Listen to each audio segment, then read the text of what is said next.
All right, now, everybody. Quiet, listen to me. We're going to start a show. Now, some of you people have been with me before. You know it's going to be a tough grind, but we're going to have a show.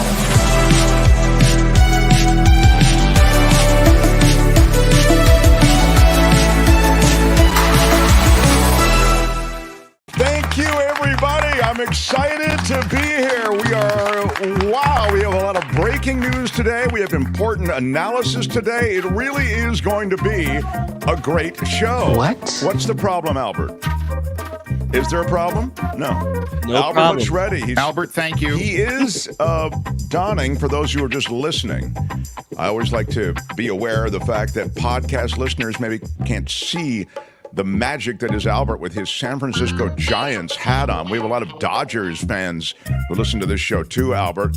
Now, I know you're not a Dodgers fan, and the Giants-Dodgers rivalry, one of the greatest in all of sports, but Albert is squarely in the Giants column, everyone. But Dodgers fans don't hold that against him. And Giants fans don't hold the Dodgers fans, the fact that they love the Dodgers against them. How did I get off on this? I don't even understand why I ended. I was just trying to acknowledge his hat, and it turned into a whole loyalty thing.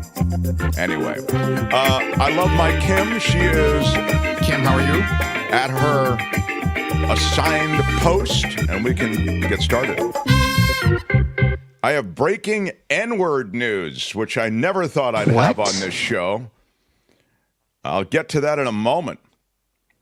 The former president, Donald Trump, my Lord and Savior, apparently used the N-word, which is really What? Are you surprised? not cool in any... You know, you can go to, well, it was locker room talk for the one thing. There's not... N-word is really not cool... Unless it's a racist locker room, maybe you could... I don't know what exactly the circumstance would be that would be in any way justifying that. And, you know, of course, it reflects a general disposition that is very much in evidence in Trump land, if you know anything about the way that African-American families were redlined by the Trump organization. They were actually fined. And if you look at the history of his dad, when Donald Trump and his father were working together, I mean, there's certainly a systemic racism that was at play there. But when you actually hear the man on an audio recording say the N-word, that's pretty. Now, what is this, Albert? I'm just seeing this from Stanley. Mark gets clipped at the outset because the opening theme isn't long enough. I thought it was what we always have. Yeah. Isn't it? I didn't know that, Stanley. Sounded okay to me. No. Anyway, we'll look into it, Stanley. I've got my best people on that, which, just sadly, it's not, not a, I also had a couple of other things. I will get back to the legal situation with Donald Trump as well, and it's not just Donald Trump. There was a major Supreme Court ruling today regarding the NRA. We'll talk to David Katz about that. That's hour two. David Katz is a renowned legal analyst, and he's a former federal prosecutor. We're so lucky. I think, in general, no one breaks down the law and the cases that affect American life the way David Katz does. He's just brilliant. So he will join us in the second hour. But between now and then, I've got a lot of stuff. I've got a That's Rich, but I also had some. I had some other stuff. There was as to this is sort of stuff of the show. I had The Mark Thompson Show. I had a criticism about the baby girl drop, which is one of our favorite new drops. Yeah, baby girl, don't even play. Now. That's a cut-down version, Baby Girl Don't Even Play, from the original, which is sent to us by Trevor Starr in Hollywood, who will be at June Swoon, which is coming up on Monday. We will file a full report for those of you who will not be with us. We have a limited number. There are already people asking, will there be another one? Okay. We may do another one in July. Fly in July. Yeah, Sly July, baby. You know what I'm talking about. Yeah, little July after dark is what I'm saying. Anyway, That sounds. yeah. That sounds like something Yeah. we don't want to be. Yeah, you got it. That sounds like a Sly great July. time. I love that. I'm a super drop fan, and I can't stand this drop, says Knit One. Wow. I like the drop in its entirety. I love the new drop, says Not Kim. chopped up. Yeah. Well, so this gets us back to what we're talking about. So the drop in its entirety, the way it was sent to us by Trevor, was... Oh, girl, baby girl. Don't even play. Okay, so I agree. I've actually been thinking with this and sitting with this and thinking about it and ruminating and reflecting and cogitating. I've been really analyzing this, which I don't think... I think there's a lot of just knee-jerk decision-making around here. Not enough people reflect and ruminate and cogitate. You know what I'm saying. Why are you yelling? So after some reflection and rumination, I do believe that the original drop is probably the way to go. Oh, girl, baby girl. Don't even play. Somebody, I think it was Chris, who's sort of I can't quite figure Chris out in the chat, but he's sort of one of these guys, regular. Seems like he's kind of a right-winger, but he's also, I don't know what, he's just kind of he likes to just poke. But anyway, he says it should be cut down to just... Don't even play. Don't even play. Take out the girl, baby girl. But I feel like the girl, baby girl is the magic of the drop. Yeah. So what we did is we just cut down to... Baby girl. We just went baby girl. No. It loses its magic. But let me just say, Kim, last thing, and then I am going to move on. If I got rid of the don't even play and you just went girl, baby girl, it might have its own magic that way. Oh, girl, baby girl. I mean, you kind of know the rest of it, and then it's short enough to use as a drop regularly.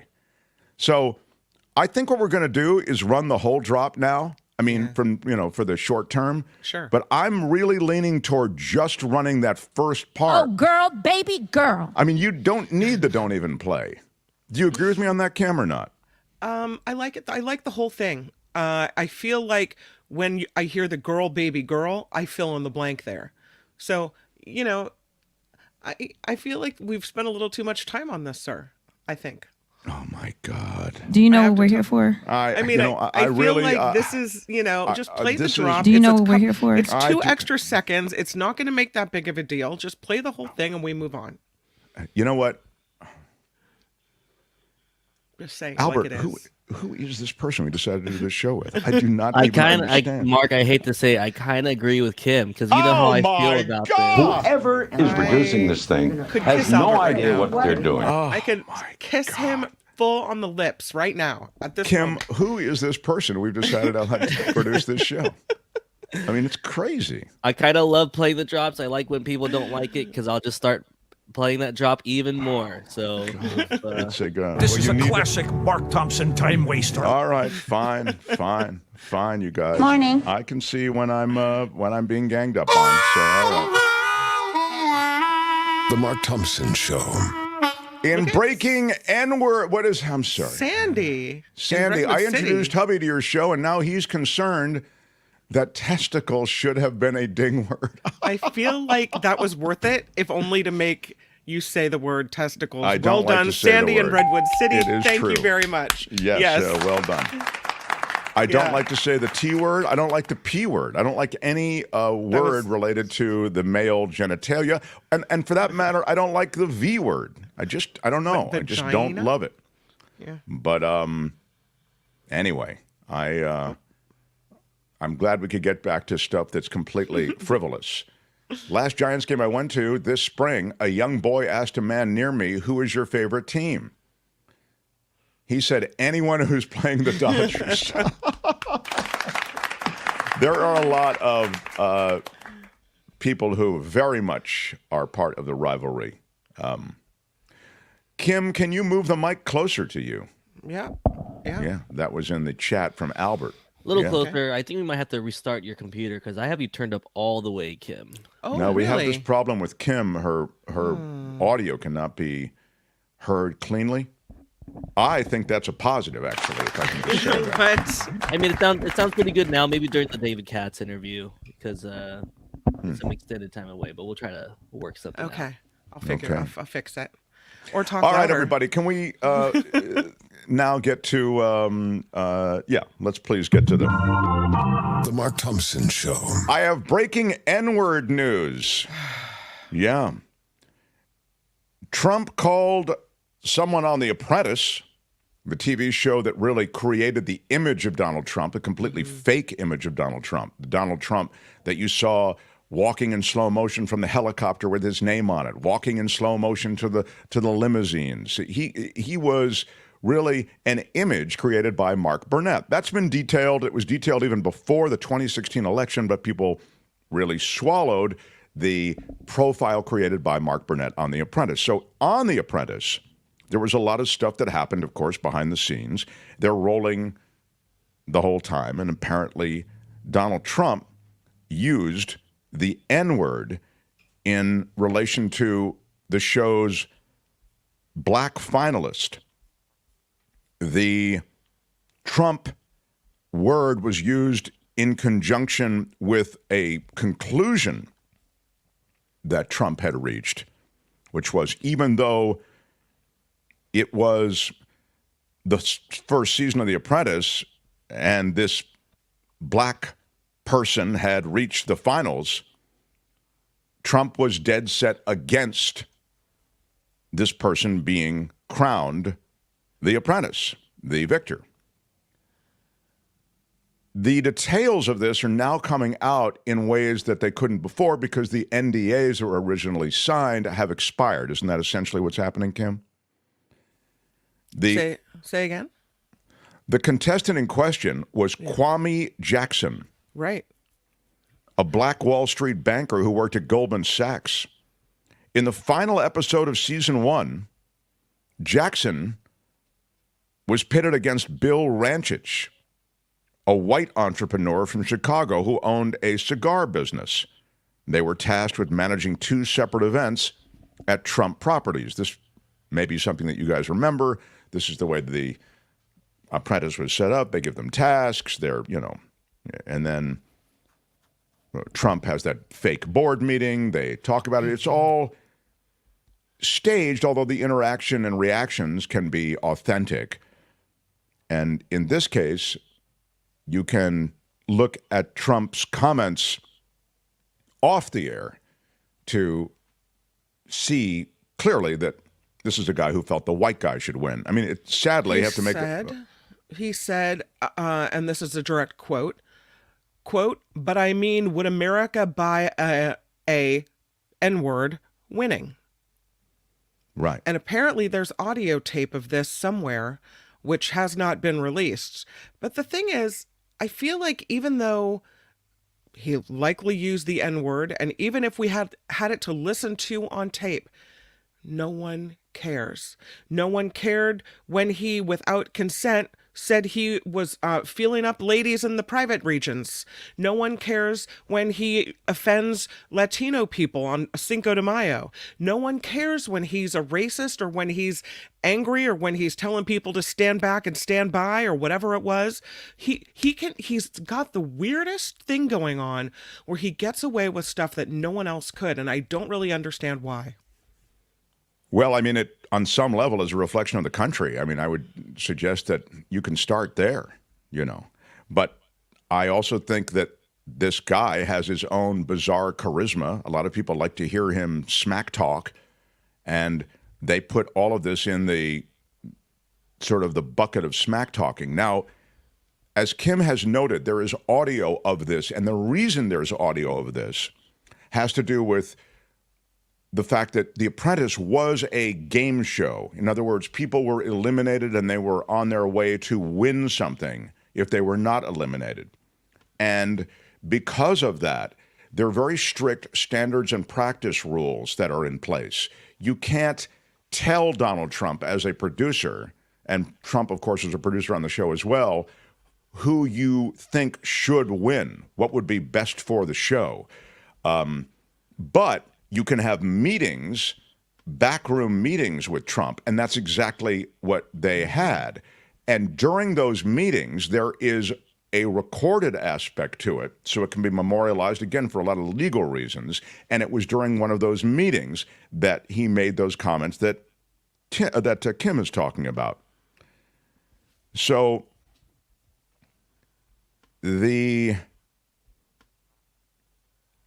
I'm just reading the story. The Daily Beast has got some great stuff on this. While discussing Jackson, he was the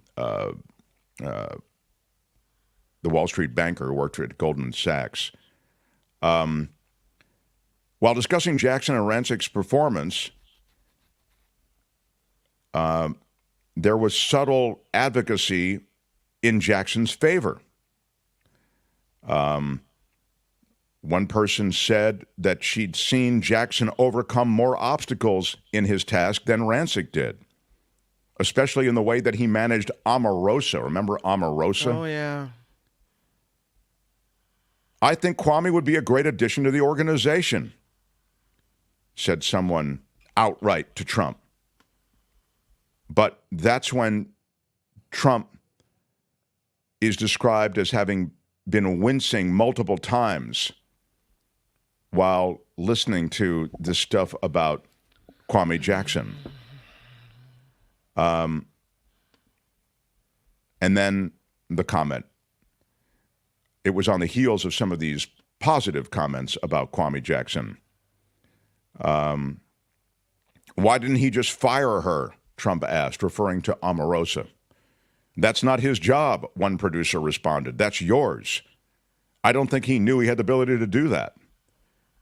Yeah, Trump conceded, but I mean, would America buy an N-word winning? The rest of the room was stunned by Trump's casual use of the slur, and in the recounting of this, they all were trying to struggle to process what they had just heard. The guy who is telling this all is saying that he was shocked that Trump was serious and very direct about selecting Jackson as the winner, and that Trump seemed to have no reservations about letting the N-word fly in a meeting that he knew was recorded on tape. Over the years, several people who have crossed paths with Trump have alleged that they heard him use the N-word, including Omarosa. She wrote it in her 2018 memoir that there were multiple instances during the filming of The Apprentice in which Trump was caught on tape muttering that word. Mark Burnett, who owned the outtakes to The Apprentice through his production company, which is owned by MGM, tried to dodge public calls to release the tapes back in 2016. In a joint statement that year, as you're looking at a picture of Kwame Jackson, who was part of that finals competition against Bill Rancich. In a joint statement that year, Burnett and MGM said that it was MGM's decision, restricted by various contracts, whether to release the outtakes. So Burnett's saying, hey, I don't know, talk to MGM about it. Despite reports to the contrary, Mark Burnett does not have the ability to the right to release the footage or other material from The Apprentice. This is the statement. So the new disclosure from the world of The Apprentice appears to be the first time someone in Trump's proximity both claims to have heard him use the N-word and alleges that there is evidence to prove it, the recorded evidence to which Kim has referred. Of course, Trump says the recordings don't exist, and he never said it. This is a classic Trump play. Yeah. Of course, I didn't do it. And then when the tape is produced, if it's ever produced, there's an explanation of some kind. The tape was doctored, etc. Don't we look at past behavior and realize that this is, in the same way that we all know he slept with Stormy Daniels and we all know he slept with Karen McDougal, we all know that the chances of him having used the N-word are highly likely given his racist background, right? I mean, come on. he didn't do it. He's better off just saying, you know what? If I did it, I'm very sorry. It was not a word I use all the time. He's better off coming up with an apologize to the community situation, because no one buys that he didn't actually say it. Do they? I don't know if you can apologize your way out of this. I think you're right that nobody believes he didn't say it, but I really think that this may be a tough one to apologize your way out of. That's just my thought on it. But, again, as I mentioned, the Justice Department sued Fred Trump, who's Donald Trump's father, and they sued the Trump Organization, and they had to get a settlement. And his father promised not to discriminate. And that was a case that was settled, and Trump then countersued the government, which is what he does, but that case, the countersuit was dismissed. But I mention it because it was over racial discrimination. He wouldn't rent apartments to African Americans, and he made sure that people who worked for the Trump Organization understood that policy. That was the policy, the express policy of the Trump Organization. So there's a history here, and his comments and his outlook consistent with that history. Yep.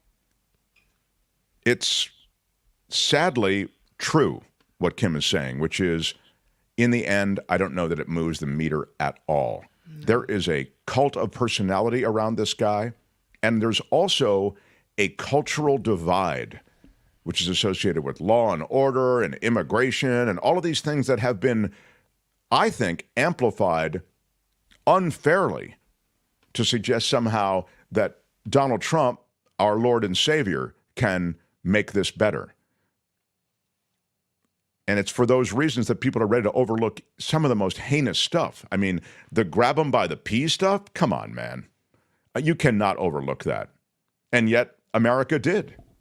A portion of America did. And now the N-word stuff. But last thing, as Kim says, we're not surprised. We know this is real, and we know he said it, but we already know that he is a philanderer, he pays people off, he doesn't pay off contractors, he doesn't honor contractual obligations, he sues, he countersues, he had to pay a $25 million settlement to Trump University, which was a total fraud. He is a grifter.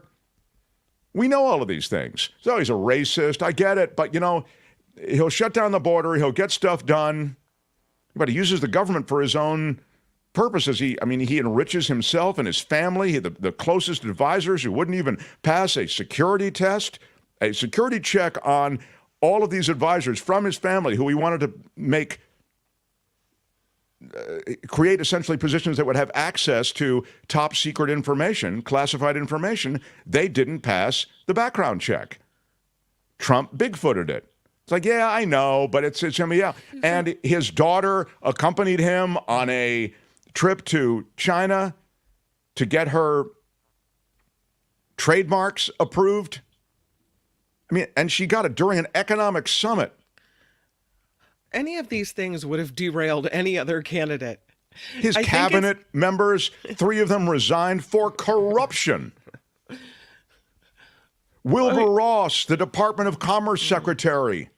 The Department of Commerce Secretary didn't divest from his many investments, which he is obligated to do. And then when confronted by press, thank you, free press, asked about it, he said, I forgot. I thought we did that. I thought I divested. All I'm trying to say is America looks the other way. This is a man who is in a dead heat with the incumbent president, Joe Biden, and has myriad legal issues, many of which we'll get to in hour 2. Crazy. He's still talking out of his rear. He's clueless, but he is serving up the BS like a short order chef, and America is still eating it. What is it Dennis Quaid said the other day? I know he's an a-hole, but he's my a-hole. Exactly. Everyone knows, even the people who support him. And they like it. They like that he's a criminal. They like that he bucks the rules. They like all this about him. And so in this very rare case, I don't think the N-word, that's tame by comparison to everything else he's done and said. You know? I mean, certainly on policy and some of those things I just detailed, you should, I think you should take a meeting on that, and you can. But the N-word reflects an outlook of this guy that we knew about. I mean, the S-hole countries. Why do we meet with these people from S-hole countries? And they're all African countries. It's just, I mean. And there are people who would probably hear that and go, yeah, I don't understand why we do meet with them. I mean, it's sort of, again, there's part of this rap that resonates with part of America. Trump said, I love the uneducated. Yeah, that's, I mean, he was doing his thing where I love this, I love that. Ron Cook has a thought, and I don't think it's a bad thought. That's why we know it's not really about religion or abortion or morals of any kind. That's just cover for racism and low taxes and regulation. I think that there's a lot of truth to what Ron says. I really do. I would throw in misogyny as well. Yeah. Right. Clearly, that's right. I mean, misogyny, in as much as it's a vote for the patriarchy, which you can say is misogynist. I mean, I understand you could say it probably correctly, but that's an old world view of women. So I don't know. I don't mean to split hairs over the word, but misogyny and patriarchy, I get it. They're adjacent to each other, but one doesn't necessarily. You could say, hey, you can't subscribe to the patriarchy without hating women in part, right? So maybe you're right. Anyway, point is, it's a very old school view of things, and it's astounding to me that this man, with all of his baggage, can be running ahead of Joe Biden in so many places, but that's where we are. And I like that this has come to light in the Apprentice world, that world of that hit TV show.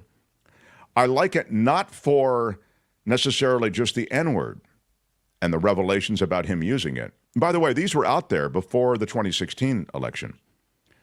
And as I told you, that history that he has within the Trump organization of, expressed racism as a policy has been out there too. But I like that it's a reminder of image over reality. The Apprentice was an image. It played into the creation of a profile that was completely phony. So I told you once before, but I'll mention it again. My friend ran NBC. Okay, ran NBC Entertainment. He bought The Apprentice. He's the one who greenlit it. Wow. And I talked to him about it, and he said, I did not buy it for Donald Trump. Donald Trump was a mess. We knew he was a mess. We knew that it was but I bought it for Mark Burnett. He said, I knew Mark Burnett would make it work. And you know what? He was right. Mark Burnett created the image of Donald Trump, the image that we have of a successful billionaire, a successful businessman, meeting in the boardroom, evaluating people's work within the show, you're fired, etc. It created a completely fake image. Phony. So we owe the problems of America to Mark Burnett? Yes, absolutely. And, Jimmy Kimmel said that as much. Yeah. Remember when Jimmy Kimmel was hosting the Emmys? He said, so we've got you to thank. You've got Mark Burnett to thank for all of this. The image of Trump that so many Americans have, completely created by Mark Burnett. And by the way, The Apprentice was a great show. It was a great show. I used to never miss an episode. Loved it. But I loved it as entertainment. It's like watching Wheel of Fortune or something and going, hey, I love that Pat Sajak. I want him to be president. Well, dude, he's hosting a game show. Yeah, but the way, he's in charge. We need somebody in charge. Anyway, that's the situation with the breaking N-word news of the day. And there's more Trump and more legal revelations. We'll do them in the second hour. Yeah. The Mark Thompson Show. Albert, I ask you, you're the producer. Didn't like the way I was wasting time at the beginning of the show. Well, I love the wasting time. I just don't like to have the viewers get to choose our drops, unfortunately. I see. You had that was your problem. I see. You thought I was caving. You thought I was caving to viewer demand on drops. A little bit. You're creeping towards that direction, but I think you're I just had to refocus you there a little bit. We're just gonna pound that drop. Oh, girl, baby girl, don't even play. I'll have that thing looped in your headphones for the during Kim's news or something. Let's do Kim's news, right, Albert? Yeah, Kim's news. I think we still have law and disorder that we could get to, right? Oh, we've got a great law and disorder. In fact, by now you probably have seen the viral video that we're going to share with you in Law and Disorder. But if you haven't, it's a treat. And even if you have seen it, it's worth an encore presentation. It's almost from like a comedy sketch. Like you wouldn't believe it. You wouldn't believe it. So smash the like button like a boss if you would. Smash it with your iron rod. Smash it with your iron rod. I need a thumbs up if you would, please. And then what I'd like to do is get to Kim's news, Law and Disorder, and then the brilliant David Katz joins us in hour 2. Mark Thompson Show. The Mark Thompson Show.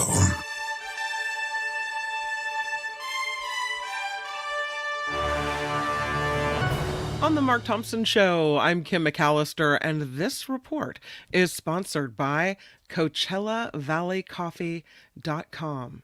Oh, it's good. Let's talk about Trump. Because you guessed it, I know we just talked about Trump. We're talking about him again. In a way, the second day of deliberations underway in the Trump criminal hush money trial. Judge Juan Merchan read to the New York jury some of the witness testimony from former Trump lawyer Michael Cohen and former National Enquirer publisher David Pecker.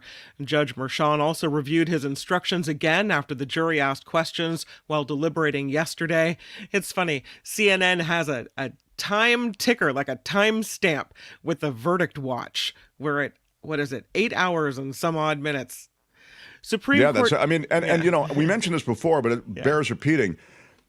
The instructions given to the jury took over an hour to read. You know, in other words, when you're asking to review certain instructions, it's not a couple of paragraphs where they go, ladies and gentlemen, please don't let your personal beliefs evaluate. Remember, the defendant is innocent until proven guilty. Good luck. No, it's really complicated. So I can understand why they might want certain portions read back. Especially since they're not allowed in New York to have a written copy. Did you know that? They can't do that. So it means that if they have questions, they actually have to have it reread to them, which is interesting.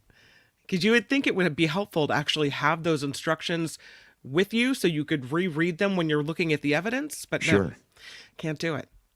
There he is. Yeah, and by the way, just on that point, so it's the court reporter, I believe, who has to read back the testimony. So you end up with, there's almost like a little theater to it, you know what I mean? Because the court reporter is reading, the transcript of what was said. So...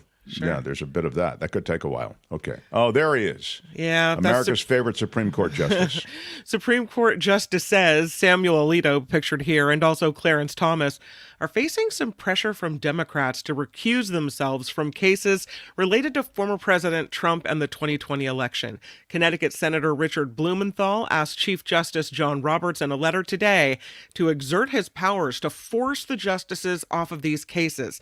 These justices have faced calls to recuse themselves in cases related to the attack on the U.S. Capitol, among others. So, the NRA is calling today's Supreme Court ruling a victory for free speech. The justices, in a unanimous opinion, said the NRA plausibly alleged the New York regulator violated the group's First Amendment rights by coercing organizations to end their business relationships with the NRA over the group's pro-gun rights advocacy. The move will allow the NRA's lawsuit filed against the former head of New York State Department of Financial Services to move forward. We'll talk to David Katz about that and get a legal analysis in the second hour. A top Israeli official says the war in Gaza will probably last another 7 months.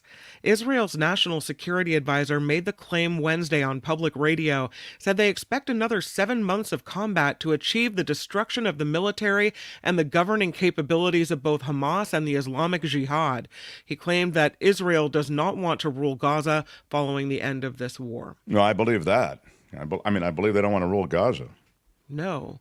The destruction of what a mess. Islamic Jihad and Hamas, even assuming you can get it, will only lead to the emergence of other terrorist organizations, the money, and that's what it's all about, the tremendous flow of money from Iran to Hezbollah, to Hamas, to the Houthi rebels. I mean, it's just, it's a disgusting cycle of terrorism. And then, of course, you have, after the damage in Gaza, you have the birth of so many other terrorism-leaning residents of Gaza who've lost everything. I mean, so that's why I say you'll have the birth of many other terrorist organizations. I mean, to be fair, I don't know what you do, but I think the second act of this is pretty predictable.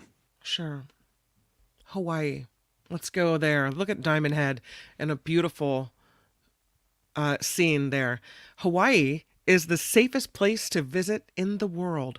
This according to a recent survey conducted by Berkshire Hathaway Travel Protection. It gives Hawaii high marks for efforts by island law enforcement agencies to confront and respond to crime, particularly in Waikiki, pictured here. Experts say the survey tallied visitor responses and also incorporated third-party research related to visitors' overall safety, health measures, and potential risk associated with natural disasters. So, Hawaii, the safest place to visit in the world. There, speaking of crime, is a new crime-fighting tool that is headed to the Bay Area community of Mountain View. The city has voted to install 24 new license plate readers. The cameras will snap a photo of the back of each car that drives by and then compare it against plates in a law enforcement database. Police say this will help them respond to scenes faster and catch suspects. The system is used for such crimes as shootings, hit and runs, and Amber Alerts as well. Singer Cher is claiming victory in a court battle against her former partner's widow over royalties owed to her. So, a federal judge in Los Angeles has ruled in favor of Cher in her lawsuit claiming Sonny Bono's widow owed her royalties for Sonny and Cher songs. The judge determined Cher's decades-old divorce settlement entitles her to 50% royalties regarding the use of such songs as I Got You, Babe, and The Beat Goes On. The judge found Cher is owed more than $400,000 dating back years. Mary Bono had argued that she was allowed to terminate the 50% right to royalties that Sonny Bono agreed to as part of the divorce settlement with Cher in 1978. What, his death means that you don't have to pay royalties anymore? Yeah, that's her work too, pal. Good for Cher, man. Right? Good for Cher, yeah. I mean, Cher's that's her right. work. Please. Yeah. I mean, God. Boy, that really reflects poorly on his widow, you know. I mean, I guess the woman who married him, and, you know, please. If it's in a divorce decree, I don't know if that means, you know, well, if the person is dead, the divorce decree is no longer standing. But I guess in this case, the judge said, nope, you got to pay up. I mean, here it is. B.A. Ware says it, though. People go, is she hurting for money or just being petty? $400,000 can't mean that much to Cher. It's not the point. It's not the point. It's the principle of it. Right. Really, let's say she doesn't need it at all. She probably doesn't. Why should Mary Bono get money from Cher's work? She recorded the song with her with Sonny Bono before Mary Bono was even a thing. Mm-hmm. So I'm 100% on Cher's side. As a matter of fact, any royalty should now be 100% Cher's. That's right. Thank you.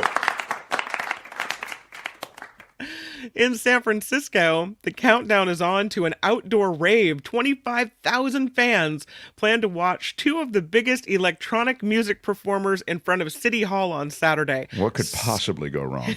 Skrillex and Fred Again will take the stage to a sold-out crowd. 25,000 people. Albert, do you know Skrillex and Fred Again?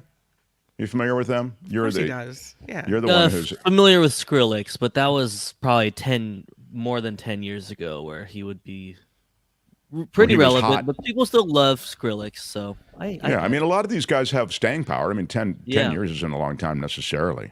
Yeah. Wow. He was super hot 10 years ago. If you said Skrillex, everybody would. Who was hotter, Calvin Russell, or is it Calvin Russell? Is that his name? Who was the guy? Calvin Harris, maybe? Calvin Harris. Calvin Russell, I think, is a running back. Calvin Harris is pretty hot. Calvin Harris is not going to be in San Francisco Saturday night. No, you're right. I'm sorry. Skrillex. Okay. Anyway, back to Skrillex. Skrillex. Skrillex, yeah. And Fred Again, yeah. Krillex is I think it's a... You might not know who they are, but listen, it's a big economy boost. You spray Krillex on to get that fungus off of the car. Yeah, I'm sorry. Go ahead. They get hotels and restaurants with tourists from more than 20 states showing up. This has kind of been a big economic boon in a city that really needed the help. Organizers are asking everyone to take public transit, so that could be, a bump up. The city's going to be crowded this weekend, is what you're telling me. There's never been anything like this. Wow. Crowded. It's going to be fun. Wow. The Nigerian scammer may actually be behind the failed Graceland sale. This is a crazy one. I have a picture of Graceland too. It's crazy how people buy into this stuff from these Nigerian scammers.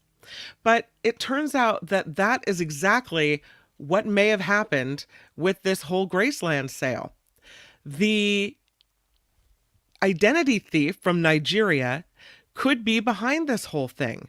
This, according to a representative from Nausini Investments, which apparently appears to be a scam, sending an email admitting to trying to steal identities of dead people and senior citizens in the United States.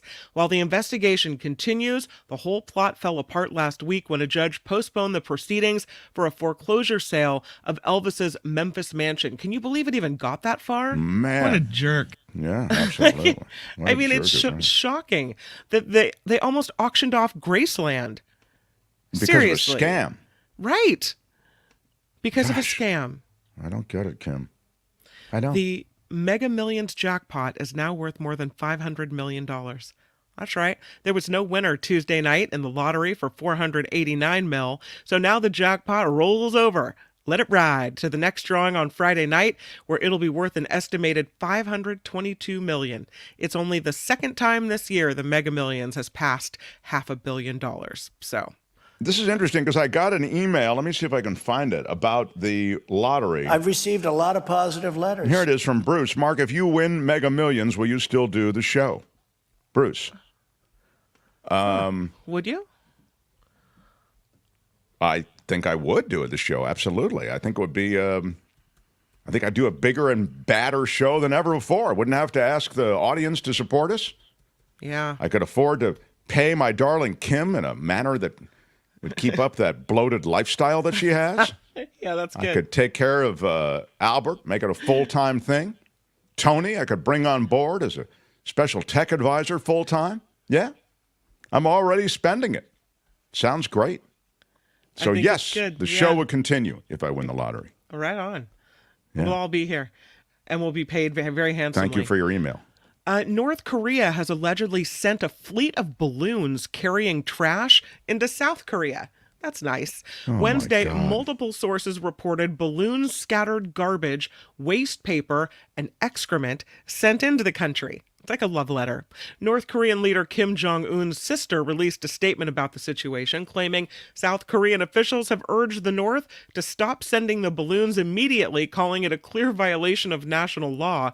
So far, the South Korean military has reportedly found 260 balloons across the country that were carrying garbage. My bad. I'm sorry. I mean, this is the trolling. Wouldn't you call it that? It's almost like TPing the country really to yourself. Yeah, it's crazy. Only sending fecal matter. What a... It's petty. I mean, you could send that right over the DMZ, right? So it's like... Yeah. Oh, my God. I don't even know. Wars have started over less. Oh, no. Well, this report is sponsored by CoachellaValleyCoffee.com. And Yes. Yeah, it's good. I have my iced tea here, the vanilla. Mm-hmm. So good. So good. I need have the this, heart. Where's this the heart? The stovetop espresso. Now, just give me a moment, please. Yeah. It's magical. Look at the Ocotillo espresso is what I'm drinking. You can see it there. Albert had it up there, yeah. But you can see they also have dark chocolate and brown sugar notes. The Guatemala, the Solstice blend, all of them. Hand roasted, the Sunrise blend, the French roast, the Sumatra, the Mexico blend. These beans are sourced from the very best places on earth. Colombia, the chai tea, there is the Colombian. And there are tasting notes on everything, so you get a sense of the bean you want. I'll remind you, everything is hand roasted. This is fresh crop, which means you're not getting beans that have been sitting around a long time. That's why they're not discounted, like so many other beans you'll find across the internet. But do get your own discount by using the 10% discount that we provide you. Mark T. Use it on anything on the site. If you like tea and you don't like coffee, grab the tea there. They have, I mean, that's what Kim drinks. That's what Courtney drinks. Mm-hmm. And it's delicious. You have not experienced the kind of customer service and the kind of fine quality, I promise you haven't experienced it anywhere on things like tea and coffee and beverages you'll get from CoachellaValleyCoffee.com. Go to Coachella Valley Coffee, C-O-A-C-H, CoachellaValleyCoffee.com, and then do enter Mark T at checkout. They also have subscription packages, and there are ways to... I get, like, the bigger amounts. Like, I'll buy 5 pounds because it's cheaper when you buy bigger amounts. But no matter how much or how little you buy, use our discount code, Mark T, for 10% off. We had a taste test at my house, at my sister's house. My mom and my sister and I are very into mango iced tea. We love the mango flavor, especially for summer.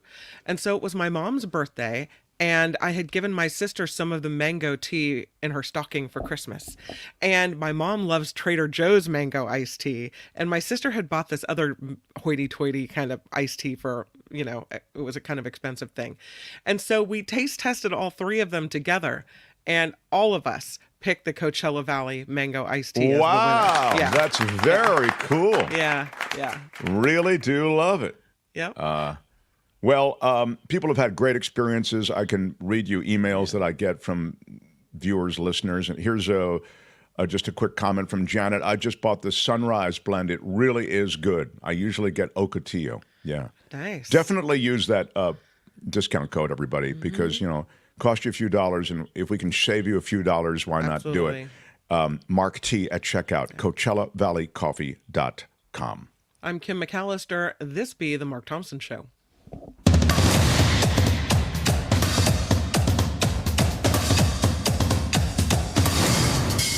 The Mark Thompson Show.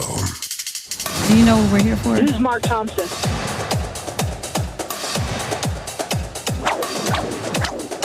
Feels great. Do you know what we're here for? When they raided Mar-a-Lago, God didn't like that. Do you know what we're here for? Oh, yeah, baby. Yeah. Do you know what we're here for? Yeah, we are here to bring you a lot of what's going on in the world and some fresh take. Oh, girl, baby, girl. Don't even play, baby. Don't even play. I'm talking about smashing that like button, giving us a thumbs up. Helps us. Iron rod. Costs you nothing, and it does help us. David Katz, the brilliant former federal prosecutor, joins us in hour 2. We are still clinging for the next few minutes to hour 1, and so in that spirit, let's do it. This is Law and Disorder.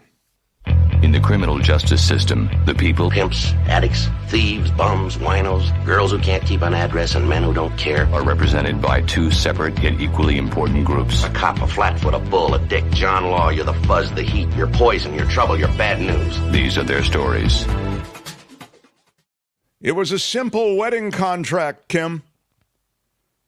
It was a simple wedding contract between a man desperately in love with his bride and the bride just as desperately in love with the groom. Well, sounds good so far.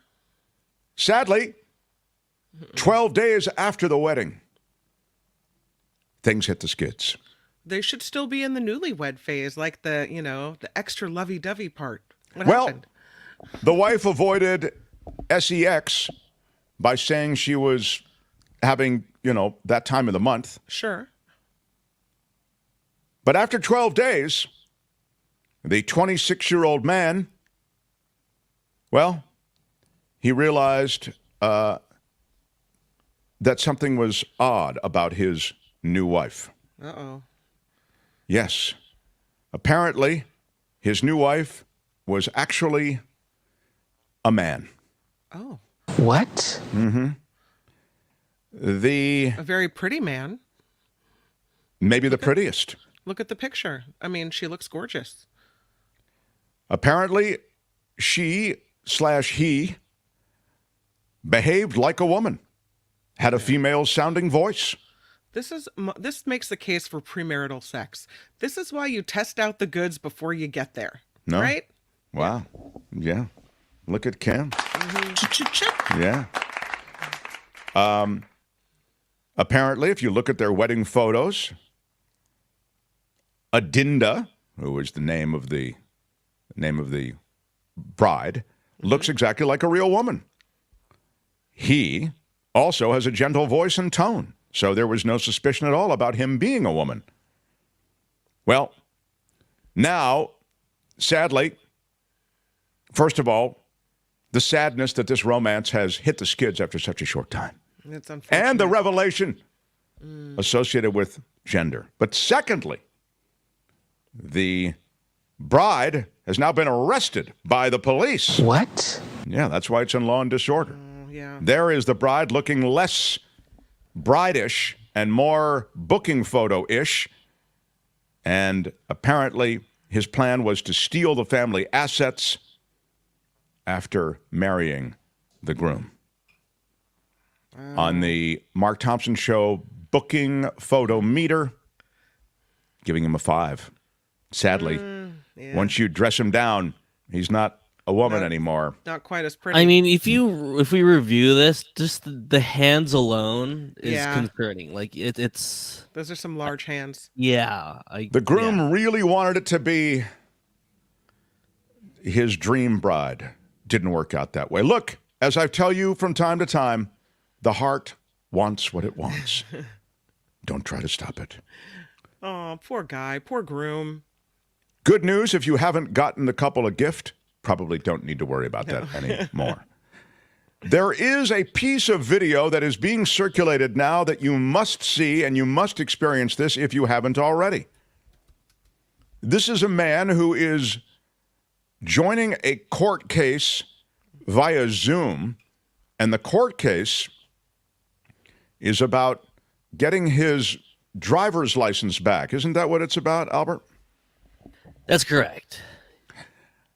He's had the driver's license suspended, and so he's not able to drive. As you might imagine, he wants to get that license back so he can drive. But the odd thing that you will notice right away is that he is joining the Zoom meeting while driving. So the judge, you will see, actually questions, wait, you're driving on a suspended license? I thought this whole thing is about the fact that you're trying to get your license. Go ahead, Albert. Busted. Mr. Harris, are you driving? Actually, I'm pulling into my doctor's office, actually. This is a driving while license suspended? That is correct, Your Honor. And he was just driving, and he didn't have a license. So defendant's bond is revoked in this matter. Defendant is turning himself into the Washington County Jail by 6 p.m. today. Ann Arbor District Judge Cedric Simpson stunned by the actions of defendant Corey Harris and revoked his bond. So he has to show up to jail, Kim. Yeah. He was surprised by that. It was really not well thought through, if I can just suggest. Ooh, it's a wild idea, but it just might work. Yeah. Really not well considered, the plan. Meantime, a Las Vegas woman allegedly runs over and kills her boyfriend after finding in the trash tampons. Oh, and they weren't hers, I suppose. Julie Bush is 30 years old. She faces a charge of open murder, according to court records. Originally charged with DUI, resulting in substantial bodily harm. They threw an attempted murder on there and drug possession. There was a lot going on with Julie Bush. Yeah. But once he passes away as a result of the injuries, she gets hit with this other stuff. Can I just say she has a really appropriate name for this story? Really, Kim? Yeah, really. Albert, I should put her in timeout for that. Did you really just do that? I know. I just really can't believe she said that. Girl, baby girl, don't even play. You are out of control, Kim. Oh, girl, baby Is girl, this the stuff don't even play. you do on your little after-party live show? Is this the stuff exactly. you do? This is it. Absolutely. What the hell is going on in the United States of America? I'm going to wrap it early. That's Law and Disorder for today. Tune in again next time for more Law and Disorder on The Mark Thompson Show. All right, that's it. Let's roll. Hey, let's be careful out there. Kim. I think an apology is, Brandon notes it was wrong, it was stupid. Yeah, I apologize agree. to the Mark Thompson Show community. She should, yeah, kind of. Yeah. Absolutely an apology. I don't even know what apology. I certainly was think wrong. And I it wanted was to apologize to the Asian community, the Asian American community. Yeah, the Asian community. Yeah, it was wrong. It was stupid. I didn't mean to step on you there, Albert. It was wrong. It was stupid, and I'm trying to be a better person. She's not trying to be a better person, Albert. Don't. You know. I mean. I misspoke. And she didn't misspeak. No, I meant it. Yeah, it did. Y'all can all go to hell, and I'm going back to Texas. All right, fine.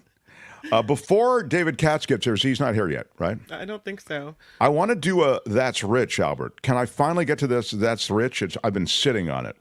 By the way, if you're just joining us, this is a show that if you're just joining us, first of all, don't go by the last 5 minutes. The show is much better than that normally. Kim decided to do a little word play. I took it downhill. That's right. And but what I will note is that we were a radio show. We've come to YouTube, and we're glad you're here. We hope you subscribe. It's free, and we're completely listener supported. So thanks to our Patreon and PayPal subscribers, and there are links to both underneath every video. One of the segments we did from our radio show that we just really loved is a segment about big money and money generally, where money is flowing. We'll do it now, and then we'll be joined by the brilliant former federal prosecutor, now defense attorney, David Katz, to break down the law, the latest Supreme Court appointment related to the Supreme Court decision, I should say, related to the NRA. We'll discuss Alito again, and, of course, the Donald Trump trial. All of that's still in the offing, but right now, this is That's Rich. Who are they? The top 1/10 of 1%. What are they like? These people are so posh and snobby, they're snotty. That's Rich on The Mark Thompson Show. Well, I don't know if this is technically That's Rich or technically Law and Disorder. But I really wanted to do the story, so you can decide. More to the point, it's about Madonna and her big tour. The performance during that tour I saw. I'm trying to remember what might have offended people, but it was something in the Madonna show that outraged a fan, and they are suing Madonna. How do you not know that if you go to a Madonna show, she's going to get a little raunchy on stage? That's kind of her thing. The Queen of Pop, 65 years old, being sued for a concert in which the fan says there were displays of, quote, pornography without warning. Justin Lepolis was the angry spectator, filed a class action lawsuit on behalf of the other attendees of one of Madonna's Celebration Tour shows in Inglewood, California. That is the show that Courtney and I sat and watched and enjoyed. Was it porny? I don't remember it being porny. I mean, it's Madonna. It's like you saw her Justify My Love video. Right. It was like that. It was like Justify My Love. It was a concert at the Kia Forum. It started over an hour and a half late. Again, I told you about that a while ago. That's just sort of baked into some of these shows. I mean, if you go to see Madonna, you go to see Mariah Carey, you go to see many of these performers who have a reputation for being late, the show is going to start late. Mm-hmm. I'm not saying it's good. I'm just saying it's not, you can't be shocked by it. He and other fans, he says in his lawsuit, were sweating profusely, becoming physically ill because of the heat. But the lawsuit suggests that her raunchy behavior on stage was associated with topless women on stage simulating sex acts. I don't remember topless women. I really don't. Maybe I didn't have good enough seats. Forcing consumers to wait hours in hot, uncomfortable arenas and subjecting them to pornography without warning is demonstrative of Madonna's flippant disrespect for her fans. Wow. Good day, sir. Wow. This isn't the first time Madonna's being sued for late start times to her concerts. She's facing 2 class action lawsuits over her consistent tardiness. Both sets of plaintiffs alleging that the star was hours late for her scheduled performances. Total disrespect is what they say. Meantime, a $1 million 80-foot luxury yacht sinks off the Florida coast. 2 are rescued. They scooped the 2 out of the water just before the $1 million luxury 80-foot sports yacht sank. Oh. It happened this past weekend. 3 miles off St. Augustine Beach. There it is, that gorgeous vehicle. What happened to it? The vessel hit an object in the water, Kim. Oh, that's what it was sinking quickly. Yeah. The Coast Guard sent out a boat, coordinated with fire and rescue, and they plucked both people off of the yacht. The yacht then continued its sad end, Kim. How awful.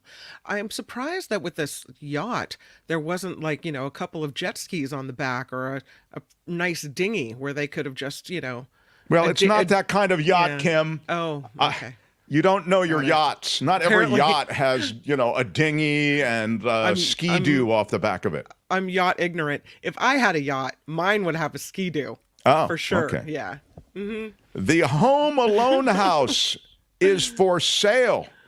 The home used in the 1990 movie is listed on the market. It's the second time the house has been up for sale since the movie was shot in 1990. I believe it was renovated. Isn't that a McAllister household? It Kim? is a McAllister, spelt the correct way and everything. Yeah. Wow. Yeah. Wow. Well, would you like to take a guess, Kim, at how much it's going for? I mean, I'd be happy to provide the answer. What do you think, Kim? How Unlike much Justice Alito, I'm going to have to recuse myself because I know you're the aware answer of it. already. Yeah. Uh-huh. You see how that's done, Sam? Look at that.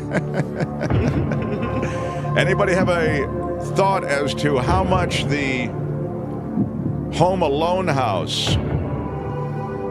is on the market for? Just outside of Chicago, by the way. You may want to, I know you Californians, you jack everything up. Everything's $20 million. You know what I mean? But remember, this is outside of Chicago. $12.5 million, $10 million, says Alan. Yeah, Tom was asking how many bathrooms. How many bathrooms, Tom? You don't know here in this case. It's just $7 million, says Ricky Aubert. It might come with the contraptions that. Yeah, is it booby trapped like the Home Alone? Yep. 2.5, says Johnny. Maud says $5 million. The actual retail price, we may be able to award a winner. Maud, $5.25 million. Gillette also with 5. Pauline with 5. Oh, Dillette and Pauline also will share in the trophy presentation. Nicely done. That's a nice house. Yeah, and that's why they're getting all that money, or at least they're asking all that money. Housekeepers are making big money in Florida. Mr. Katz is here, by the way, Mark. Okay, I'll finish this up now. Housekeepers are making $150,000 in salaries in Florida. Who is having that conversation? Wow. In rich households, I guess. Housekeepers are making 6-figure salaries working for high-end residents in Florida. Clearly hard to find a good housekeeper, so when you do, you want to really make sure they stay. Palm Beach maids and butlers are earning up to $150,000 a year. Demand for help from new residents far outweighs the current supply of butlers and maids, apparently. The influx of wealthy new residents and growing tourism has created a competitive market that saw housekeeper salaries jump from $25 an hour in 2020 to $45 or $50 an hour this year. I've been placing staff for 30 years and I've never seen anything like this, said April Berube, founder of the domestic staffing company. So it's There's never been anything like this. Yeah. It's all good in the hood if the hood is Palm Beach. That's rich for today. More on how the other half lives. These people aren't just rich, they're crazy rich. Next time on The Mark Thompson Show. Smash the like button like a boss. Smash We are in with your hour iron rod. 2. I promised you hour 2, a special visit, and we'll have it now. The Mark Thompson Show. This guy can be seen on television, heard on radio across the English-speaking world, literally. Australia, New Zealand, Great Britain, New York City, Chicago, Los Angeles, San Francisco. I'm so happy and honored that he regularly visits with us here. Nobody breaks down the law like the former federal prosecutor, now defense attorney, David Katz, everybody. Hello, sir. David, there's so much going on, and I will get to the Trump trial, but I wanted to ask you first about this NRA ruling that the Supreme Court came up with today. It's a First Amendment case, and I know this is all a little, I'm always surprised by the things that can be considered speech and free speech and First Amendment related. Can you put this NRA ruling in some context, please? Well, yes. First, it was unanimous. That's pretty odd from this U.S. Supreme Court. And the other thing was people say, well, why did they even take it? But they actually had to overturn the decision of the Second Circuit Court of Appeals, which had ruled the other way and against the free speech claim made by the NRA. You know, sometimes it's very hard to respect the right of free speech of people that we really disagree with, you know? What's that famous saying that I will fight to the death against your views and I'll fight to the death for your right to express them. And that's one of the great sayings in American jurisprudence and constitutional law of the First Amendment. So what happened in New York, and this is after the Parkland shooting, this is the rage with the NRA, you know, lobbying all the time to not change the gun laws in this country, to make them more sensible, not to do anything about the assault weapons, seeing these mass shootings, these killings. New York had finally had it, both the governor and this one regulator. And so she issued warnings back in like 2018, 2019 to insurance companies. Now, the way it works, Mark, is that if you're an NRA member, you're allowed to buy certain insurance. So like if you shoot somebody and they sue you, you can have this insurance from Lloyd's of London, from Chubb, from somebody. This regulator basically put the arm on these insurers that sold NRA insurance. And so they said, you know, we don't want to have anything to do with the NRA. We don't want to have anything to do with selling them this insurance. And they ceased. Lloyd's of London's and Chubb, regulated strongly by the state of New York, under the pressure, the jawboning of this regulator to stop doing business with the NRA that way. And the NRA said that violates our First Amendment rights of speech, of association. And they won in the trial court. Then they lost in the Second Circuit Court of Appeals, and then they just won unanimously in the U.S. Supreme Court that they can proceed with their claim. Doesn't mean they're going to win it, but it means that they're not knocked out of court, that they stated a plausible First Amendment claim that the state, this is a state actor, this is not social media companies, this is not some private university, this is the state, a state regulator in New York, jawboned and put pressure on people because of the viewpoint that the NRA expresses, which was anathema to the viewpoint of the state of New York. So they're going to go to trial on this, the NRA is. And because it's as you suggest, it's a unanimous decision, you can see the constitutional virtues in it, but I'm wondering, will the case itself, isn't the state allowed to, aren't agents of the state allowed to petition and, as you say, sort of jawbone, or apparently not? Apparently not, because there was some pressure involved. It wasn't just telling them, you know, they said, you know, you insurance companies, you could have real reputational harm. You could get boycotted by people in New York who won't want to do business with you. We're doing you a big favor to bring these things to your attention. And the Second Circuit Court of Appeals said, yes, that was informational. It was persuasive language. It wasn't threatening language. But, the line can be very, very thin, Mark. When you're a huge public company, you're a regulated company, to antagonize the regulators, to do the opposite of what they're persuading you to do, it's such a thin line between suasion, right, and pressure. And that's what the U.S. Supreme Court said. Sotomayor wrote the decision. The government agencies have to be very careful because there are views that are anathema to them and to a lot of the voters, and yet other people like the NRA, like disfavored groups, have a right to express those views. And I've always thought that, the best cure for First Amendment conduct is more First Amendment conduct, more speech on the other side. Let's have a vigorous debate. You don't like what the NRA has to say? Go buy ads, go do your own advocacy. Say that they're enabling all these murders, that people have to be so worried about their kids going to school, and the NRA is all behind it. All of that's fine, more speech. But the government action looked too much like pressure, at least that they could try to show that, right? They'll go to, they say there's new evidence and all this kind of stuff. They can present all this evidence. But the way things stood after the Second Circuit dealt with it, Mark, is that they were thrown out of court. They were not stating a claim that they could pursue. The NRA is now stating a claim that it can pursue. I know it's maddening to people that all of these groups with these terrible agendas, in the opinion of some people, have a First Amendment right to espouse them, and they have a lot of money. After Citizens United and everything else, they have a huge amount of money behind them. And so, some environmental catastrophic policy is pushed by some billionaire who has an interest in the environmental catastrophe like the oil and gas industry. They put billions of dollars behind it. And especially this U.S. Supreme Court says it's speech. You can't rein it in because it's speech. All these people who spend $1 million. What was this guy who spent millions and millions? I think they spent like $1 billion. This fellow who owned the casino, the fellow who owned the casino, and his wife gave billions of dollars. Adelson, And it's supposedly free speech, but that's what the Supreme Court has ruled. And so this is not an anomalous, weird ruling, given the jurisprudence. And of course, they gave it to Sotomayor to write 9. The liberal justice, That's what they gave Thomas, though. Remember, they just gave Thomas the decision that was 6-3, and the liberals were part of it. So that's part of what Chief Justice Roberts, tries to do.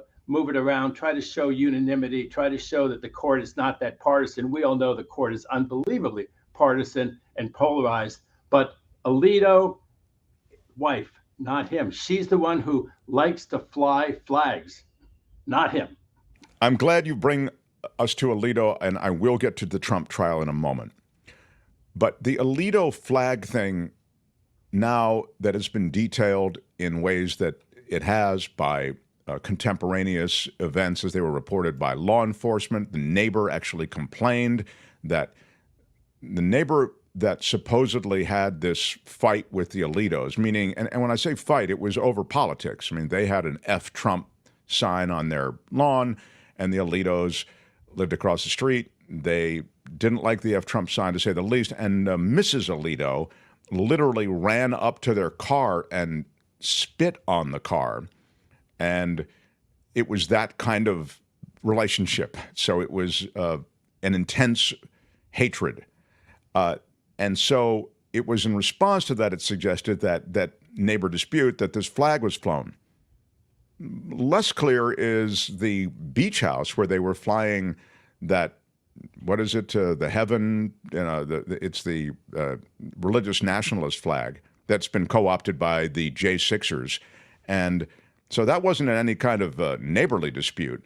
And it is also the case now that we learn they were flying Philadelphia Phillies flag. They were flying a bunch of things that reflected the love that Alito has for the Philadelphia Phillies. I mean, he's the one who apparently is, never misses a Phillies game, records them all, et cetera. So he's flying that Phillies flag. He's kind of aware that's up there. All I'm trying to say is that the events as related by Alito, blaming his wife, et cetera, they just don't hold water. So this guy is clearly someone with a big agenda. Now, you'll permit me, I know I've gone on with this preamble and this question a little long with the setup, but I wanted to play for you do you have it, Albert? the interview with Sidney Powell, in which she refers to Alito as someone who's standing by, essentially, to help out in the overturning of the election, in preventing the certification of Joe Biden. Do you have it, Albert?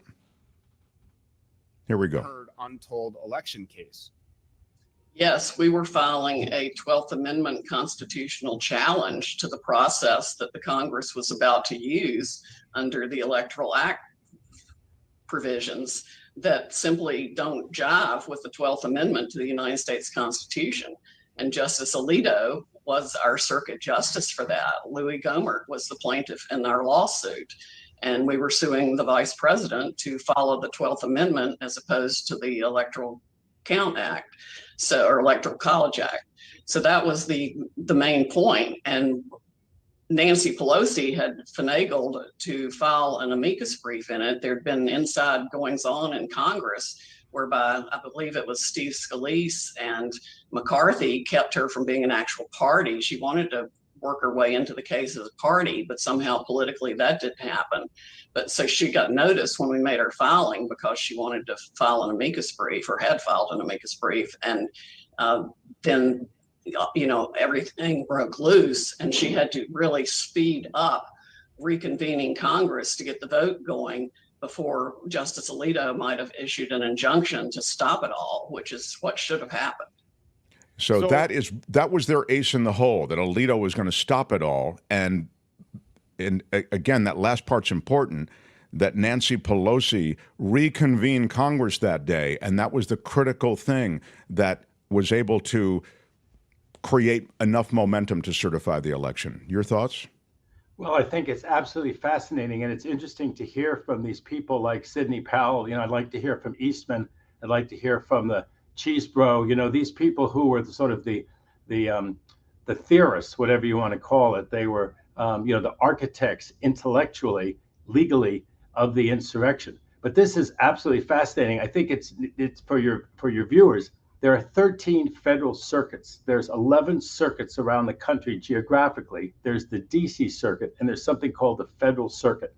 And then each justice is also a circuit justice, meaning that all the appeals that come up, emergency requests that come up, it's assigned to a certain person, like the Second Circuit, which is New York and Connecticut, that's Sotomayor. But the Fifth Circuit is Alito. And so the idea was to cook up this litigation with this Congressman Gohmert, who's from Texas, come up through the Fifth Circuit, and then that decision would go to Alito in the first instance. So what Sidney Powell's saying was that the insurrection's goal was to do all the marauding, all the threatening that they did, and then there was going to be too much. They were going to slow it down at least that day. The very next day, their plan was that Alito, as the justice overseeing the Fifth Circuit, would issue this stay of the count. He would bar the count the next day. That would eventually go to the U.S. Supreme Court justices as a whole, whether they would affirm what Alito had just done. But it would have been an earthquake politically. The count would have been stopped. All the Congress members and senators would have been enjoined, stopped by a judge. They'd have been in contempt if they'd have gone ahead with the count and the certification of the election for Biden. And then the whole country would have been thrown into a turmoil. You can imagine there would be riots before the entire U.S. Supreme Court could rule on it. The Alito decision would stand in the middle of all of this chaos. Maybe Trump would have found the excuse then to call out the military, to invoke the Insurrection Act. And we would have had the constitutional crisis full on. What stopped them from doing that, apparently, is that both McConnell, who I've had very little nice to say about, but he did the right thing in that instance, and Pelosi did too. They reconvened everybody. They certified the vote. What was it, 2 or 3 o'clock in the morning, and it was done. It was certified. Alito could have stood on his head. His wife could have flown all the insurrectionist flags that they wanted to. None of it mattered anymore. And so she's kind of telling you what the plan was and why it failed. It's absolutely chilling. And I think, Alito, I don't understand why the Senate, is Democratic, still is. Why they don't call Alito in there. He can go take the Fifth. He can argue his rights under the separation of powers. and ask him questions like anyone else. They bring everyone there. Look at the Republican Congress members. They bring everybody in there for this grilling. There's no rule that says that they can't bring Alito in there for this grilling and get to the bottom of it. I find his explanations about this flag and everything else totally unconvincing. I know that they had this thing in the street and this whole idea where they stand next to, well, how do you expect, what do you think? It's still a chauvinist world where a man can tell his wife what to do. She's an independent actor. Are you kidding? If the shoe were on the other foot and this involves some Democrat, they would be crucifying that Democrat, male or female, if that person's spouse did something that was totally out of keeping for that elected official to have done. And they said, well, my wife, she's a, I don't know if you remember this, this is before your time, but Attorney General Mitchell had a wife under Nixon who was a total piece of work. And, in that chauvinist era, it was like, well, she's just kind of, she's a gadfly or she's uncontrollable or something like that. I had a case with a judge one time who demanded to stay on this case. Finally, he's eventually got booted off the bench, the federal bench. But while this judge was still on the bench, he demanded to stay in this case and demand all kinds of explanations from me as the criminal defense attorney of why he should not be in the case, why he should recuse himself from the case when his wife had chased my client. His wife was basically the prosecutor. And it was like, well, she's a separate person. I know that. I know she's a separate person. I know you're not conjoined, and you're not conjoined the way the law used to say a man and a woman were conjoined. It was the man's decision. But stop pulling my leg. Stop acting disingenuous and stupid, I thought, of this since booted federal judge. And I feel a little bit that way about Alito, that, come on, don't be disingenuous. Also, I think, David, you make another important point, which is there are grounds here to call hearings, to make more of this than is being made of it. Jamie Raskin suggested there are remedies, if you want to use the word, for this.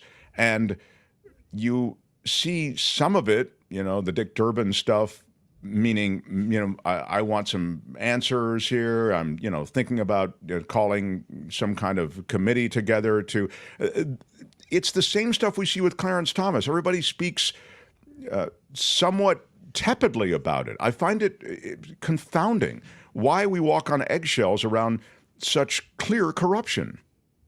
Well, we had the January 6th commission. And I think that was the real reason that energized finally Merrick Garland to appoint a special prosecutor. And then we got late to this January 6th federal criminal case. I mean, we just got late to it. And now it doesn't look like it's going to go to trial before the November election. It may go to an evidentiary hearing, which I think would be very useful, and call people like Mark Meadows to the stand under oath in the evidentiary hearing in that federal case regarding January 6th, the one in front of Judge Chutkan, after the U.S. Supreme Court rules next month on the scope of the official immunity that a president has, the so-called presidential immunity. What is its scope? She'll have to decide that. In deciding that, I think she should definitely be receptive to Jack Smith's efforts to call Cassie Hutchinson, to call Mark Meadows, to basically have a bit of a redo of some of the evidence that was taken before the January 6th Commission. And I think that might actually move the needle up politically. I don't think this case pending in New York is really going to move the needle very much one way or the other, unless, to my great surprise, Trump were to be acquitted. That would probably move the needle a little bit his way. The right is having this whole thing, well, it's actually going to help him more if he's convicted. They don't really believe that. They don't really want to see him convicted. And let me tell you, Trump sure doesn't want to see himself get convicted, which I think is going to happen. I think probably of a felony by tomorrow. But anyway, to get back to the main point, I just think that the way that it all happened, we're just not going to have a trial, certainly, besides this one anywhere. And to the point, there's no calling the Supreme Court out in any kind of way. It's an extraordinary thing. The open corruption, the open bias, the disturbing nature of this activist court. There's no way to bring them to heel. Well, under LBJ, in an era when there was more of a sense of sort of decency, what was it? Fortas resigned from the court. And he was bullied off the court, wasn't he? He was bullied off the court, but he did resign. I mean, I think that I wasn't really that politically aware at that time. It was a little bit before my time, but certainly Thomas is getting that same kind of bullying, but he's not moving. But Fortas did, out of a sense of decency. And I think it's fair to say with a lot less allegations against him than there are against Thomas. I mean, Thomas's thing is breathtaking. But the point I was trying to make before was it just doesn't seem like when Biden and the Biden administration has emphasized all of this corruption, not just by Trump, but by Republicans on the U.S. Supreme Court, it just doesn't seem it's resonated with people. People are into the open border, they're into the price of groceries and gasoline. And so I think that they, certainly on the stations like MSNBC, it's emphasized a lot. But I think in terms of the general electorate, just staying on that, I think politically they're trying to figure out, what they ought to do, how much it helps them. But certainly legally, oh my God, there's so much fodder. And in terms of the separation of powers, Mark, it's just very difficult to think who would be above the U.S. Supreme Court. And the reality of human beings is that they don't like to impose rules that bite on themselves. And so the U.S. Supreme Court, no one can impose these rules on them. That's the reality, because they're a separate branch of government and with a separation of powers. And so you can't have lower federal judges rule on them. They're the higher judges. And you can't have other branches of government really control them in a way that we're talking about, because they're separate branches of government. About the only thing that could happen, and it would be politically convulsive, is that, let's say some of the things that Thomas did were violations of federal criminal tax laws. He can be prosecuted for federal criminal tax violations like anyone else in America. But my God, that would be controversial. No, that's maybe for another time. I wonder if you could, trace it back. I think you said something, and honestly, it's so clear, and yet I'm kind of embarrassed I never thought of it, which is because my view is you should be screaming this from the rooftops. You should make a big deal out of this. You've got corrupt Supreme Court justices, not just the bias from Alito, but the Thomas is like literally taking money. They're buying a home for his mom. They're giving him this incredible RV bus, etc. And he's actually hearing cases with these various people who've purchased these things. The reason, you stated it so well, politically, it's not landing with the American public. And sadly, so much of our discourse from politicians who are at least are in a position to somewhat make a big deal out of this in front of a committee, et cetera, they need to think about the politics of things. And if this isn't an issue that's landing with people, then it just doesn't get any oxygen from those people. Thank you for making that point. I must tell you, I think it escaped me. Now, I have to ask you about the Trump trial quickly. You have said, and I actually have quoted you in several conversations, most recent of which was just last night, because you went from, just to remind everyone, I don't think he'll be convicted on the felony, might be on the misdemeanors, to now believing that he will likely be convicted on the felony. Still the case? Well, yes, and I'm not, I've been on some of these conservative stations because they like to hear this, and, they're selective. That's one great thing about being on your show, Mark. We just, we lay it all out, the good, the bad, and the ugly, not right, not left, just right, not wrong about the predictions and what's really at play there. I'm not sure that he was entitled, Trump was, to an instruction that said the underlying offense, that what you were trying to conceal or what you were fabricating false records about, had to be more than unlawful conduct. You had to have the aim decided by the jury. That's been Trump's lawyer's argument, that it's so amorphous, it's so vague right now. And I was expecting that they would say, look, Michael Cohen told him, or he learned from some document or some way, that he was violating state campaign finance law, and he was happy to do it. He also knew he was violating federal campaign financing law, because let's say he and Michael Cohen had talked about it. Or he was violating the tax laws by putting in the $420,000 as a legal expense. He wrote it off, and I thought they were going to produce, let's say, his tax return, which showed that he'd written off that $420,000 as though it were an ordinary necessary legal expense, whereas in fact, at least $130,000 of it was a reimbursement, and that's not a write-off. But they didn't do any of those things. So I got kind of perplexed as the trial went along. And then I thought they were going to have an expert witness who was going to say, you have to list a campaign contribution under state law if it's over 20 grand. You've got to properly list a federal campaign violation if it's over 10 grand. And then this expert was going to be cross-examined, and they would say, okay, 130 is more than 10, it's more than 20. They didn't do any of that. So I just think that there's a lively appellate issue whether they should have done that. But having not done that, if all they have to show, which is according to these jury instructions, all they have to show is that there was some unlawful purpose, who on earth would run around? This is not a one-person operation. Who would run around and fabricate the records, keep false business records of a fairly large company, and more than one, over a dozen false records? Why would they keep them there except for some unlawful purpose? The most obvious being to underpay their taxes, right? To have different adjusted gross income than it really was, because you take that $420,000 off as though it were legitimate. It's not legitimate. There's the other unlawful conduct.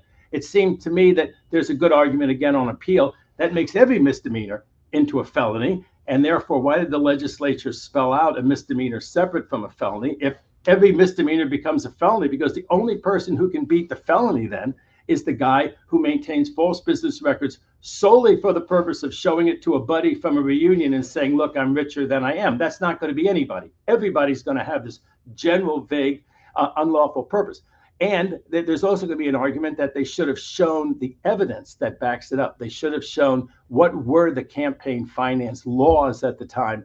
They didn't show that. I think the defense wanted to show that. The defense was, I think, precluded from showing it, and it was never shown by anybody.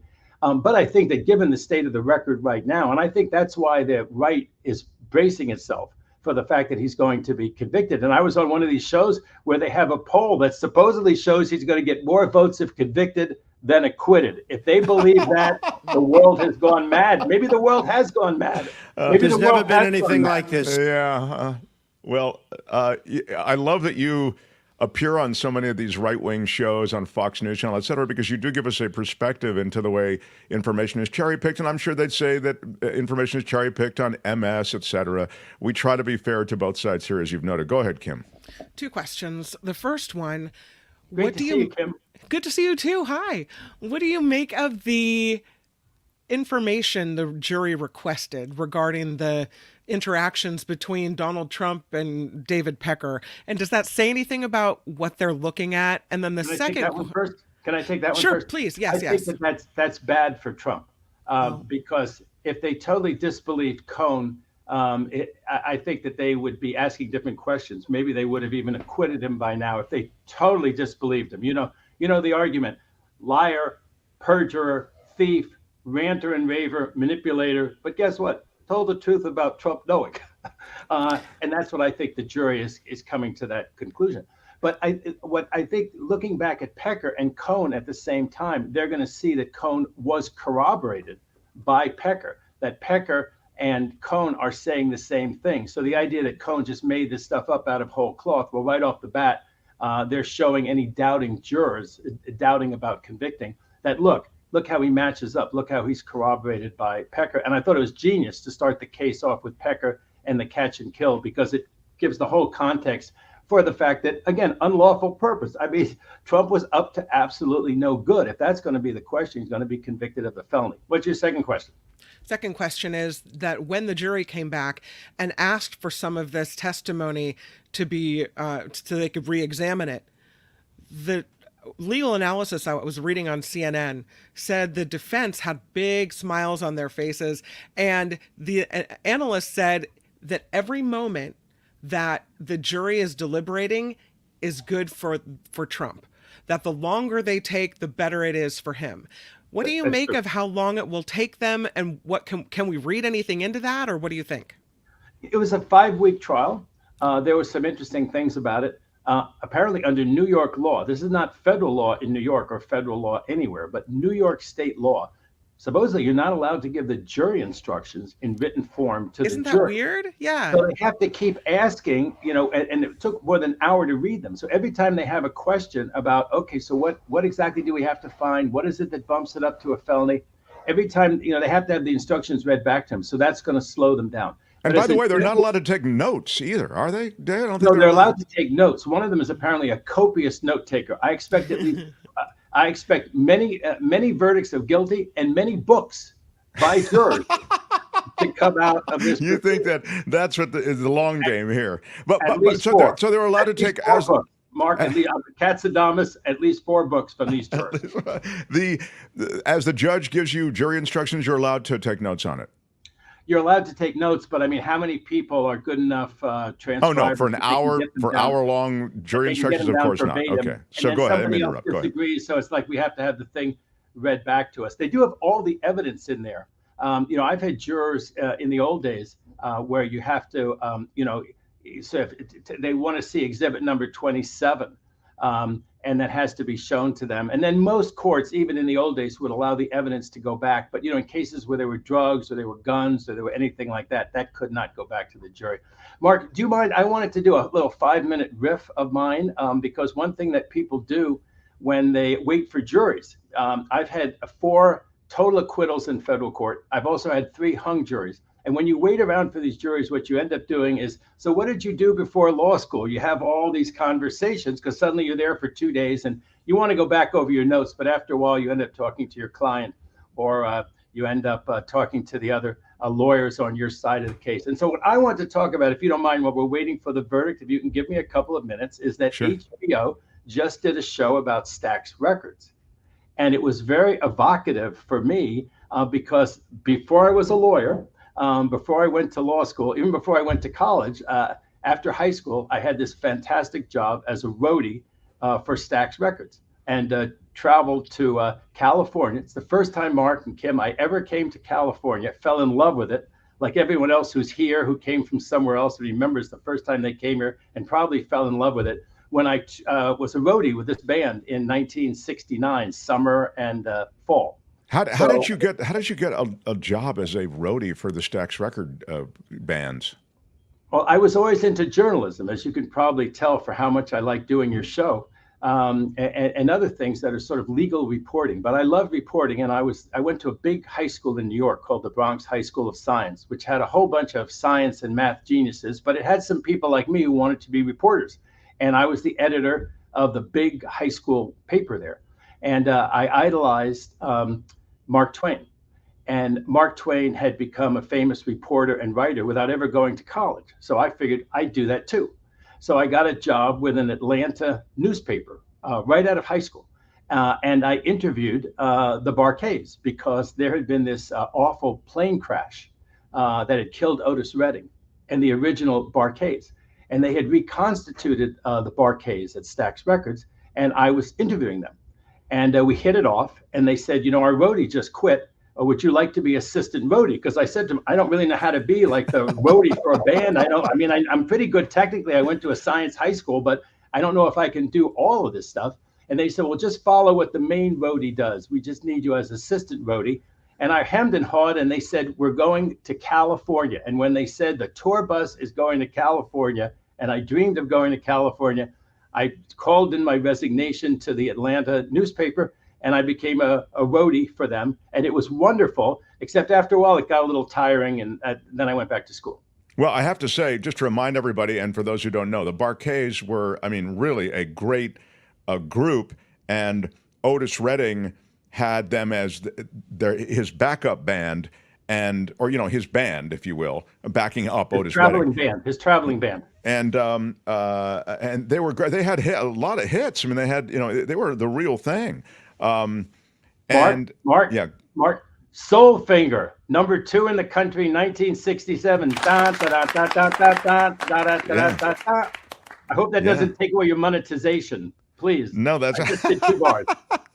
They did Son of Shaft, Boogie Bodyland in 1980. You were a roadie. I was gone by then. I was gone by the end of 69. I was gone before Shaft. So the headliner was Isaac Hayes, who was wonderful. Come on. So did you work an Isaac Hayes show or not? Absolutely. I love that. Every night. The way the Stax Review worked, Mark, was sometimes the Barkays did their own gigs. They played 5 nights at the Whiskey A Go-Go in August 1969. Otis had played the Whiskey A Go-Go, which is still here on Sunset.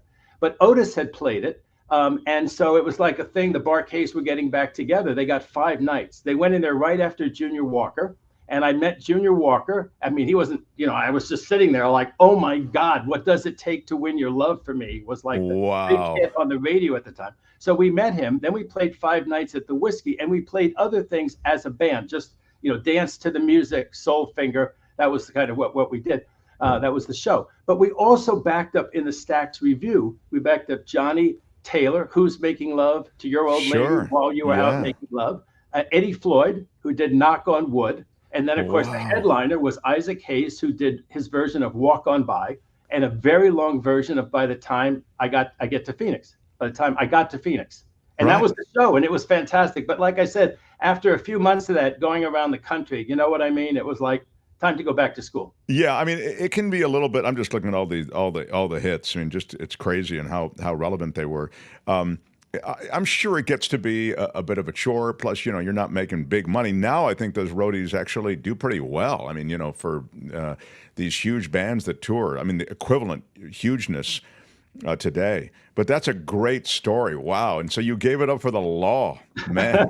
It's right on HBO right now. It's episode 3 is the one that episode 4 is kind of depressing with the bankruptcy and all the problems that Stax ran into later. But I just want to emphasize that while Isaac Hayes did his show every night, this is before Shaft. Once he did Shaft and he won the best song, he won the Academy Award for Best Song, and I think it was 72. It was a whole different thing. It was on a whole different level, but it was on a great level even then. I mean, it was just fantastic as a young person. It was just great fun. That's just too great. I love Isaac Hayes. Love the Bar-Kays. I mean, just a really great. I was sitting on a flight, as long as we're digressing, I know we'll just wrap up, but this is just a quick 30-second story. I was sitting on a flight from Las Vegas, and I look across the aisle, and Isaac Hayes is there. And I'm listening to headphones that are connected to one of the very earliest iPods. Remember the iPods where you had all your music? And he's kind of looking sort of fascinated by it, like he clearly had never seen one. And when we get up and we land in Los Angeles, I stand up and he goes, "What is that thing that you have?" And I said, "Dude, you need to have one of these, and you need to know about these because you're going to be making money off of these too. This is an iPod." And I showed it to him, and it was the most remarkable moment because I thought of all people, Isaac Hayes is going to know this thing, and he didn't. There were 2 kings of Memphis. There was Elvis, and then he was the next king after the success of Shaft, and he was a fixture there. And when you see the show, people, I'm no interest in the show, except it was fascinating to me to see episode 3. But people can see it right now on HBO. And it really is just a fascinating look back at that time. And of course, Memphis, April 4th, 1968, Dr. Martin Luther King Jr. is assassinated in Memphis.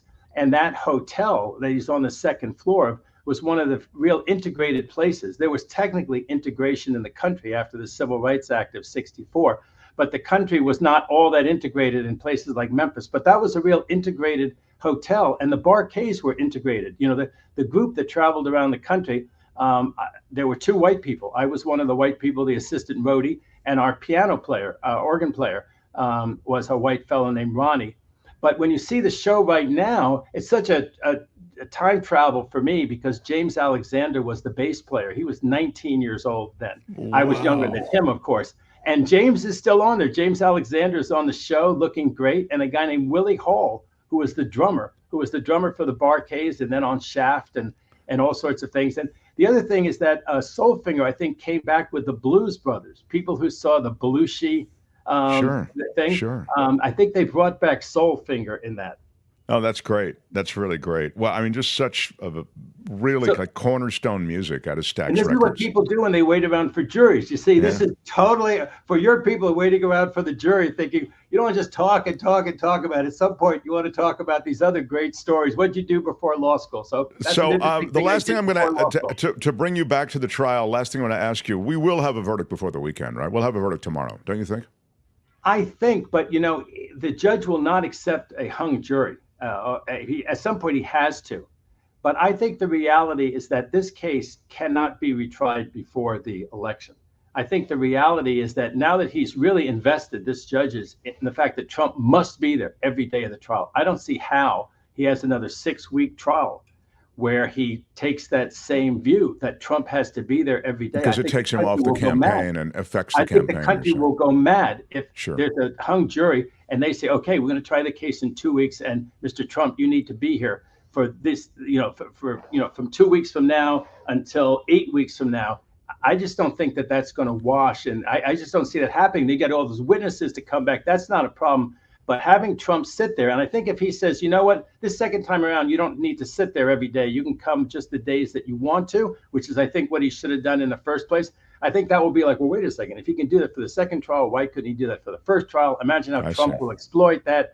So I think it's kind of now or never. I mean, while in theory, you get retried if you have a hung jury, I think the judge will hang on, keep them through Tuesday or Wednesday. If they're hung by, let's say, next Wednesday, I guess I'll have to let them go. But he'll make them come back next week and make them keep deliberating. I just didn't think they'd want to come back next week, so I thought they won't want to. They'll be ordered. They won't. They're at that involuntary stage right now, Bart, where the judge wants a verdict. I love our time. Thank you, David. I love hearing about you as a roadie. That's just awesome. And I guess I'll watch that HBO series too. So when we get a verdict, I'm going to ask you, we'll maybe put up the bat beam and see if you can join us, and that would be really great. But Katz saying that he feels that while there might be the door open for appellate movement for the reasons that he noted, you should go back and listen if you're just joining us now, he thinks that the jury will likely return a guilty verdict because of the instructions, et cetera. There's a lot of reasons why. It's one of the things I like about David. He doesn't just give you the bottom line. He shows you the math. So check that out. David, thank you again. We'll maybe put up the bat beam and see if we can't get you when the time comes. I think on felonies, and I'm predicting by the end of the day tomorrow. So I got my neck way out on this one. Wow. Katz-Adamus. Come on, everybody. I think it's predicted on solid ground from what I've seen so far. I thought the case tried quite well for the prosecution. Despite the right-wing spin on it, I think it tried quite well for the prosecution. And I think that Michael Cohen did much better on the stand than he did at the civil trial, where, remember, the judge said he found him credible, and a verdict was returned for $500 million by the jury there. That's our guy. How about it? For the former federal prosecutor, now defense attorney, David Katz, everybody. Thanks, David. Love it. The Mark Thompson Show. It was great. I loved it. How would you handle this? We could try ignoring it, sir. Morning. You cannot say you love your country. Where are my weed smokers at? Stay at home and get baked. What up, everybody? This is the final push as we round third and head home. Another great conversation with David Katz, who really breaks it all down if you missed any of it. And one of the things I just noted that I really like about David is he does explain to you why he is predicting a guilty verdict here, because of certain jury instructions, because certain things were left out of the prosecution. He feels there might be an opening for an appeal. And of course they'll appeal, but there may be substantive foundations for some of that appeal. He points that all out in this conversation that we've just finished. So I encourage you all, if you didn't catch it, to go back and give it a listen. Oh, girl, baby, girl. Don't even play, baby. Don't even play. Get on it. You know what I'm saying? Then he gets into that Barquet thing. Who knew? He was a roadie for the Barquets. Do you know what we're here for? Apparently, we were getting a snapshot of the great David Katz in his pre-law life. Pretty terrific. Pretty terrific. So, Kim, yes. I ask you, do we have any quick turbo news stories that you can give us quickly before I wrap? Yeah. I've got actually a pretty big story I'd like to share with people. In a perfect world, I'd like to do it today. Okay. But in any case, I think it can be take a back seat to a little news update. Okay. So Kim's news, and then I will drop this story on you. And if for some reason I can't get to it from the journal Science, and it affects, I would guess, a lot of people, but if I can't get it today, I promise you we'll get it tomorrow. So Kim's news and then that story. Mark Thompson Show. The Mark Thompson Show.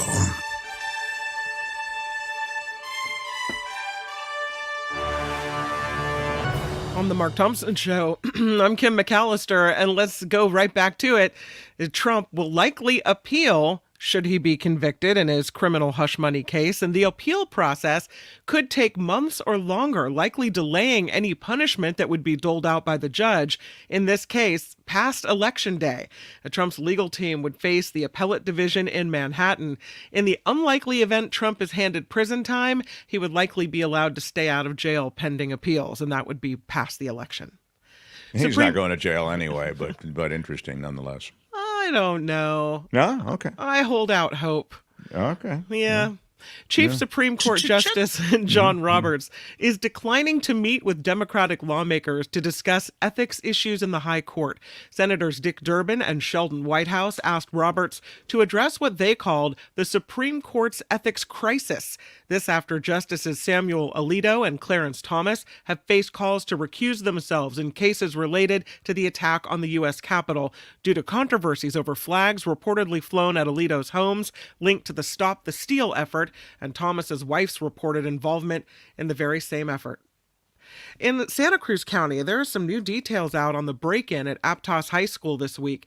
The suspects vandalized the principal's office and left hateful messages on the walls, such as, "I know where you live, die, and quit." She alerted parents and students, saying this criminal act not only violates school behavior expectations, but also degrades the educational setting and the community. The sheriff's office is now working to identify those responsible. For the first time in 18 years, Salesforce has missed estimates with its quarterly report. The cloud software company reported $9.13 billion in revenue versus $9.17 expected. Google plans to build a data center in Malaysia, $2 billion project, part of the search giant's blueprint for meeting the world's AI demands. And Netflix is adding music programming to its lineup. The streamer plans to capitalize on the popularity of broadcast programs like The Voice and American Idol with a competition show about musicians auditioning for a band. We should get Katz in there. This move is seen as Netflix finding new ways to increase its subscriber base. And this report is sponsored by you. This is a crowd-funded show, and we appreciate any contributions to The Mark Thompson Show. You can find us at themarkthompsonshow.com, themarkthompsonshow.com. Easy to click on the Patreon and the PayPal links there. They just click on right through. So thank you for that. I'm Kim McAllister, and this is The Mark Thompson Show. Yes, I'm very unhappy with everything I've heard today on your show. Yeah. I just saw a lot of really nice people who ride to our support every day on this show. One of them, Albert, is Wes. I just saw Wes, $5 super sticker. First of all, big shout out to Wes because he's one of the stalwart supporters of this show. Wes Theory. Yeah.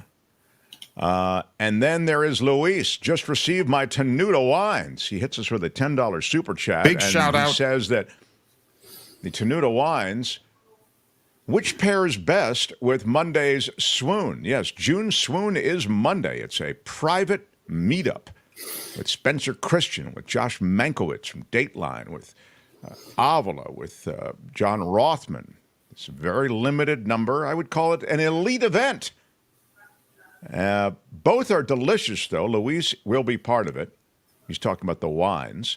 I encourage everyone to give Rich a call at Tenuta Vineyard and get some. What a cool guy. He is a cool guy. Rich is a super cool guy. See you Monday, swooners. Thank you, Luis. We will see you Monday, and thank you so much. Thank you so much. Yeah. Also, Jim Slayton, frankly, I'm very disappointed with everything I've heard today on your show. Big shout out. Yeah, Jim, of course. Thank you. And then he says, frankly, I'm very happy with the show now. Well, there you go. I mean, it's big shout out. Doesn't that speak to the conflict in all of our minds? You know, that's usually the progression for our viewers. Yes, usually people start with revulsion and hate, and they come around to love and acceptance. Maud Day, what up, Maud Day? Big shout out. Big shout out. You make my crazy sane. Thank you. Nice. Thank you, Maud. I give you a British thank you. Thank you so much, Maud. Thank you so much. Very generous, Maud. Thank you for the 25. Billy DeBona, could you ask David Katz? Jesus, I didn't even read the rest of this already. I have a problem, Albert. What would the problem be? I haven't even read the rest of the comment. Could you ask David Katz? It starts. What would the problem be, Albert? We probably should have brought this up a little earlier, but Whoever is producing this thing has no idea what they're doing. I have David Katz on for 45 minutes. You're sitting on this, could you ask David Katz question?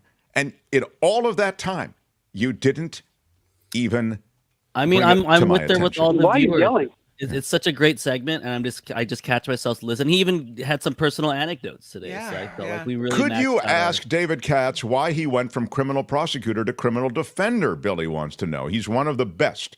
Thank you for the brilliant insight, Billy. Thank you. Big shout out for the $5 super chat. And Billy, I didn't mean to in any way cloud the brilliance of your question with the reprimand of Albert. Why are you yelling? But I had to bring it. I mean, it's crazy. We're sitting on a question for David Katz. We talked to him for 45 minutes. Then he starts digressing about his life with the Barquets. And I mean, it's not like you're interrupting some keen political analysis as he's kind of knocking around there and shooting the breeze with us. And you don't even bring this to... Why are you yelling? I mean, the great thing about David Katz is that I know when we're going to talk to him next week. So we have a question for him next week. That is true. We'll bump it to next week. Now, what else were you sitting on? Is that everything? Nope. This one from Uncle Russ. Uncle Russ, I love my weekly David Katz fits. How about Uncle Russ with a $20 super sticker, Big shout super out. chat? Thank you so much. Thank you so much. I'm loving it, darling. Loving it. Thank you so so much, all of you who are so kind. Quesadilla 79, $5 super Big chat. shout out. Right on. Is that the flag of Mexico? I can't quite see it. Looks like a rainbow flag to me. Oh, rainbow flag. I love it. Yeah. Well, that's really cool, Quesadilla 79. Thank you. Someday you'll explain to us why your Quesadilla 79. Were the other 78 quesadillas taken? Or is 79 the date of your birth? Or is 79 the date you graduated college? Or is 79 maybe the date that you had a child? Or is 79 maybe the year that you got married? And you see, all of these things, I'm, questioning.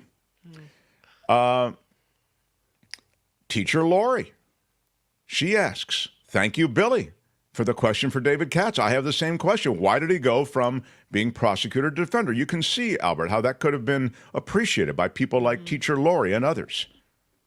Anyway, look, I'd like to continue to reprimand Albert, but it is time to leave. On the techno music, Armin van Buren is my version of techno music, says Brian. Armin van Buren that is old school, right? 90s? I don't know who that is. Yeah. And on Coachella Valley Coffee, I just bought the Sunrise Blend. It is really good. I usually get Ocotillo, says Janet. So, good stuff. Well, I'm loving our community, and I'm loving our supporters, and I thank you for everything. We'll put the question for David Katz to the side, won't we, Albert? I have it screenshotted, so it will be on next week's show. Speaking of screenshotting, I will send you the comments. Some of them are pretty funny, and we'll review some of them tomorrow, because tomorrow should be a pretty big show. So, The Mark Thompson Show. Also tomorrow, I will give you the big story from the journal Science that will interest you. I promise you'll be interested, and I promise we'll get some blowback in the chat about it. It'll be good. What's it about? I don't want to stay it's about testicles. What? Yeah, it won't be of interest to you because it doesn't involve testicles. Love every day, like the everyday things. Still, Thank you for all your great guests. That's from Audrey. Wow, that's really cool, Audrey. Yeah, the everyday thing is not easy to do. Shout I out. appreciate that you appreciate it. Yeah. The After Party Live is going on next with Kim. We'll do it live. And, I'll write it and we'll do it live. Tomorrow, Friday Fabulous Florida, Michael Shore, the Week in Politics, and maybe a verdict tomorrow. I'm Shadow Stevens for the Mark Thompson Show. Bye-bye. Thank you all. Albert, thank you. Kim, thank you. Bye-bye. Until tomorrow, everyone. Bye-bye.